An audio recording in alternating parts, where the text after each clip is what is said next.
So we camped here last night, Castle Crichton, the south of Edinburgh in Scotland, and it was such a peaceful, beautiful night. It's very quiet, and the birds really sung a bit quietly through the night and then nice and loud at dawn in the morning, and it really is just beautiful. Let me flip my camera. And there it is, Castle Crichton. It's so beautiful. It is set out here in the Scottish Glens, and we're just surrounded by farmland, and there's so many trees being planted here. And when I walk down here, I just get this beautiful, calm, peaceful feeling. It's so beautiful to be able to camp here overnight in our motorhome, because in the morning you wake up, have a shower in the motorhome and just come out, and it's like instant beauty. The castle itself is quite stunning. On the outside, a lot of it still exists today. It's currently closed, so we can't go inside, but you do get a glimpse of it from the outside. And there's a lot of ornate masonry work inside, which is really beautiful. And I feel like the mound that it's built on is significant, that there is a energetic significance to this site.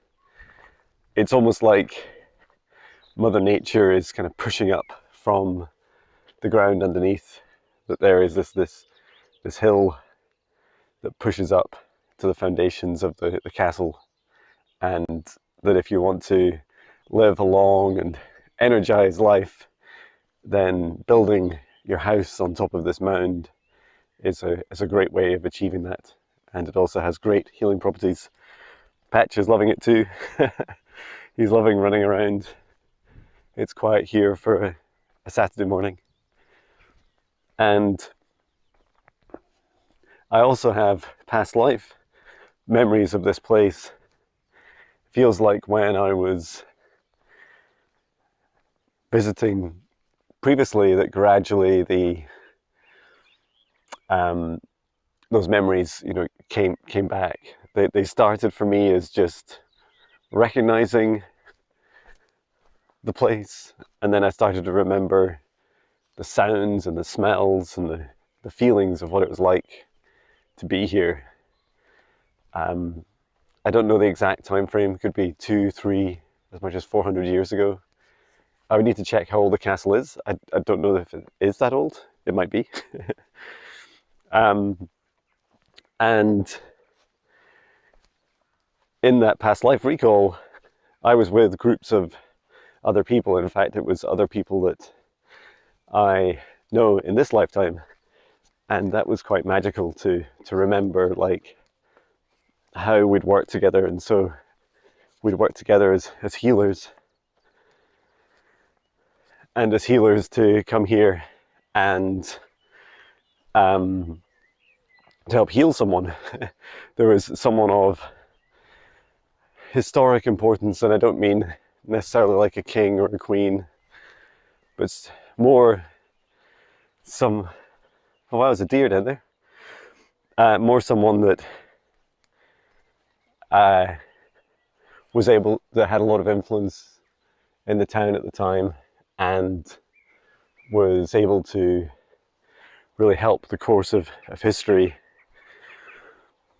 I don't remember too much about the healing itself. I do believe there was like a ceremony here, maybe many, where we did energy work for our patient,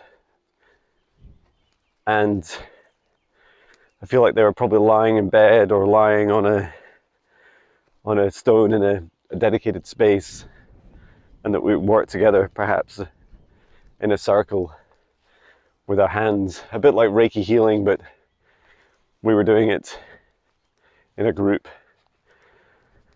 And yeah, that we worked together to bring the energy up from the land, this healing energy from Mother Earth, up through our hands and hearts into this patient to heal them. and that there was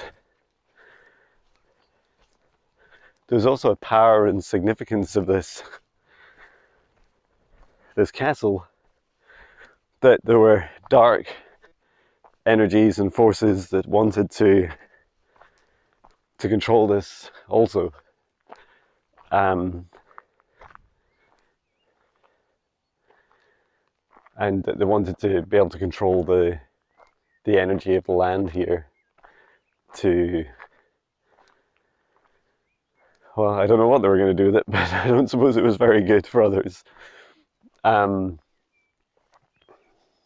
Yeah, really stunning castle in a really beautiful location, and we're just outside the city. It took us 20 minutes to drive here from one of the kind of shopping malls or retail parks, as we'd call them here.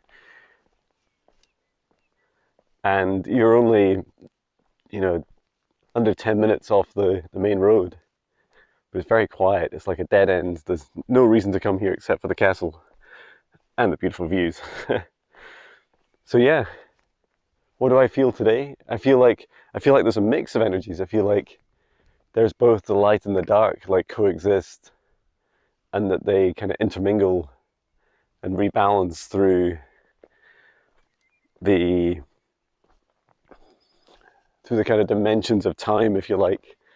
So if one was more powerful than the other during a specific time frame, then they would kind of echo backwards and forwards, and they would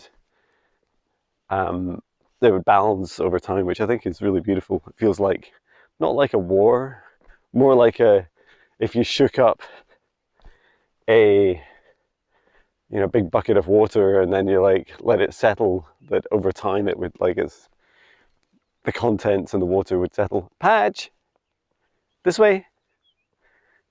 Good boy. You love exploring here?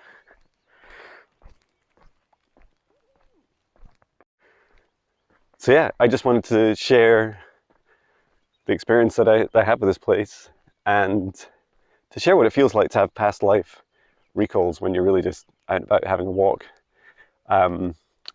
Initially, the first once or twice I'd been here, I just thought it was my imagination. It's possible, but it feels more than that. And some of the confirmations I get are when I show the castle to others that I remember, like sharing this lifetime with their souls. And so the previous lifetime, now this lifetime. What's cool about it is that you just get the sense of, well, if they remember also, it triggers some memories in them, and that the memories are even quite similar. I think that's really exciting.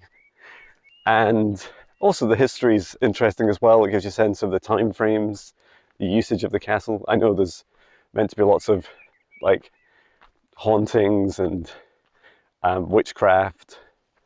That's likely what they would have. That's what they would have called the work that we did, witchcraft. And there's a train in the distance. So yeah, it was just really beautiful to just reconnect, to honor the place, the location, the beauty of it, and just to share that with you. I hope you enjoy it, and I look forward to taking you on more adventures. Tomorrow I'll be flying out to Vancouver in Canada, and I'm sure it'll be full of adventures too. Thank you for watching. Sending my love from Scotland.